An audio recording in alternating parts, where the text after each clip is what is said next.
Welcome back, you guys, and let me say this in the first 5 seconds that no, I am not saying the Sixers were a total disappointment for losing in the second round, but let's also not pretend that their expectations didn't rise going into the playoffs.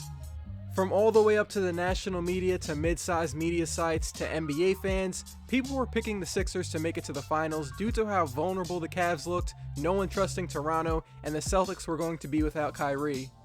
Then when they dismantled the Miami Heat in 5 games, expectations got even bigger. It took 7 games for the Cavs and Celtics to get to the second round, so there were some Sixers fans beating their chests, and I don't blame you guys. The Sixers looked really good, and an NBA Finals appearance looked possible. But of course that did not happen. The Celtics won in 5 games. This is not a hate video at all. I just want to talk about their winning streak, a brief recap of what went wrong in the playoffs, and what they need to do next season. Before we get into the playoffs, we got to talk about why the Sixers to the finals hype started, and it began in March. From March 15th to the last day of the regular season, the Sixers had the NBA's second best offensive rating and the NBA's best defensive rating. Over that stretch, they were only performing worse on offense than the Cavaliers. Even though Joel Embiid went down with an injury halfway through the winning streak, they did not miss a beat on offense and defense. Ben Simmons was playing the best basketball of his career. The Sixers were playing at a bit faster pace and surrounded the floor with shooters, which made them unbeatable. Over the 15 games, Simmons averaged 14 points, 10 rebounds, and 10 assists on 59% shooting. The climax of the winning streak was when they beat the Cavaliers 132-130, and a lot of people thought, wow, imagine what's going to happen once Embiid gets back. And yes, they did look good once Embiid got back. Even though they were turning the ball over at a high rate, Miami was clearly at an offensive talent disadvantage, and they played some physical defense, but Philly responded back every single time. Ben Simmons' fast breaks that led to dunks or passes to shooters made a good Miami defensive team look almost out of their league. Embiid's rim protection and ability to get to the foul line made us question whether Hassan Whiteside will ever be an impact player again. Watching those 5 games rose up the expectations even more. Let's not rewrite history. This is what was happening 2 weeks ago. The Sixers had the best 2 players on paper in a series versus the Celtics, and the majority of predictions tilted towards the Sixers. But those predictions ended up being wrong, and it was actually the Celtics who had the 2 best players in the series with Al Horford and Jason Tatum. Before we get into Embiid and Simmons, let's talk about someone who really folded in this series, and that is Robert Covington. The Sixers gave Covington a $62 million contract extension earlier in the year to hit threes and play defense on the other team's best perimeter player. In the playoffs, he did neither of those things well. This is not a lie, go check the box score. Celtics center Aaron Baines made more 3-point shots in this series than Robert Covington did. He was that bad shooting-wise. During the regular season, Covington hit 37% of his threes, but in the playoffs that dropped down to 31%. The perimeter defense that he was supposed to provide was not there either. Covington was getting beat off the dribble by Jason Tatum and Terry Rozier. He simply did not provide the defense that was needed in order to help push the Sixers towards the conference finals. The next problem was that Joel Embiid wasn't able to take advantage of some of the one-on-one matchups he was getting on Aaron Baines and Al Horford. Both of those guys did a great job at fighting for post position with Embiid. Boston did a good job at letting Embiid get his post-ups, not doubling and sticking onto the Sixers shooters. A part of the Sixers offense relies on getting open looks for threes off double teams, so when Boston didn't help on Embiid, it hurt their overall offense.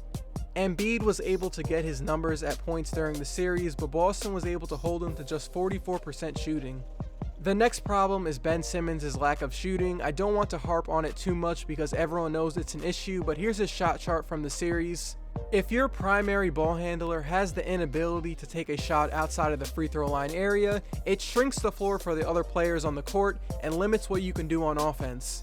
As the playoffs get into deeper rounds, the scouting and scheming gets more intense, so Simmons' lack of shooting was something Boston was able to exploit.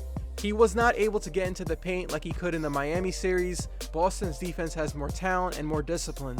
JJ Redick and Marco Bellinelli taking those off-balance threes is cool for a little while, but when the game gets tight, you need your primary ball handler to make a shot for himself because shooters go cold, and some of Philly's went cold in those 5 games.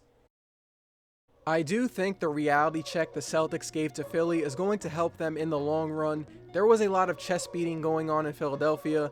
Let me just say this, I don't care if players are cocky, these are the best people in the world at their job, so I can't get mad about them flexing, but this was a good reality check. Ben Simmons and Embiid have a lot to work on, and they can use this series as a learning point. Simmons has jump shot problems, and he couldn't get into the paint like he could in Miami, and I think Embiid needs to drop some weight and work on his conditioning because he looked gassed at the end of almost every game.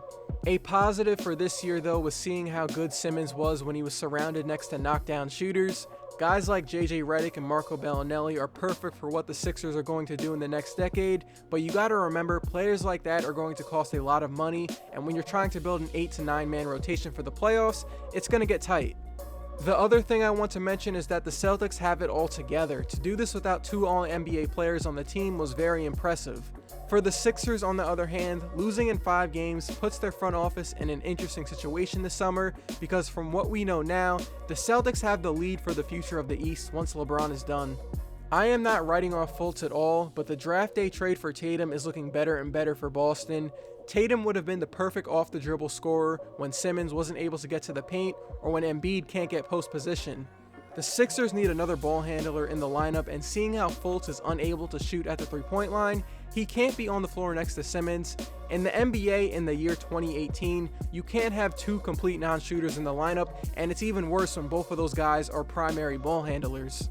I think the Sixers are in a championship window right now, so the Sixers front office needs to be doing everything they can to try to land a star or land their draft pick this summer. Whether that's trying to get Paul George or LeBron in free agency, or trying to trade for Kawhi if the Spurs are looking to trade him, of course. You guys gotta remember, championship windows don't last as long as you think. Egos, front office decisions, injuries, luck, other teams getting better, and that championship window gets closed. The Sixers need to do everything they can to secure their future by getting another good player to offset Ben Simmons' lack of shooting. The Celtics are going to have a closing lineup with Kyrie, Jaylen Brown, Hayward, Tatum, and Horford in 2019. That's going to be a tough lineup to defend and score on, so the Sixers need to retool a bit for next year. Again, don't get it confused, this was still a very special year for Philadelphia. The goal in 2017 was just to make the playoffs, and they more than exceeded that. But expectations changed once everyone saw how good they were, so losing in 5 games was kind of disappointing. My next video will be on what happened to Joakim Noah's NBA career, and I'll have one for Brandon Knight too, maybe this month, but most likely in June. So thanks for reaching this point of the video, I appreciate it. As always, leave a like if you enjoyed even one part as it helps my channel grow. Let me know your thoughts on the Sixers, and I'll see you guys in my next one.